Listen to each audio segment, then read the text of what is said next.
Hi guys! Welcome to my channel. So today tuturuan ko kayo kung paano i-convert ang inyong mga regular load papunta sa inyong GCash account. So may mga load ba kayo dyan na hindi na ginagamit like Globe, TM Smart at TNT? So kung meron po at gusto nyong ipa-convert into GCash, just PM lang po sa page namin or sa Facebook account namin.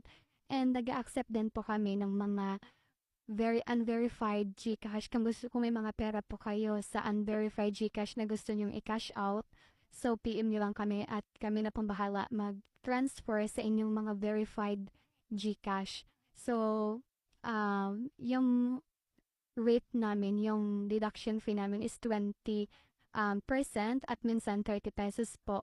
So like for example, nagpa-trade kayo ng 100 loads, so i-convert natin yan sa GCash 70 pesos. Kapag 1K naman is 970.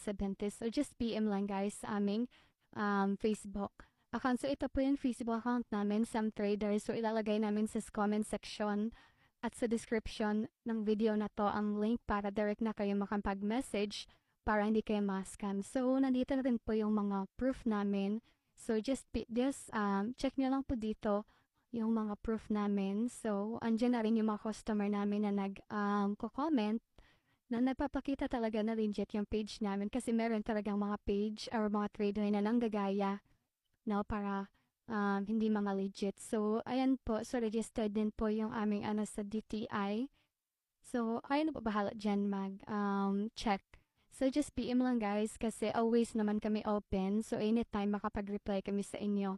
So, yung Globe pala at TM, so starting July 16, hindi na po kami nag-accept yan kasi hindi na nag-accept ng code sa Code Shop, no?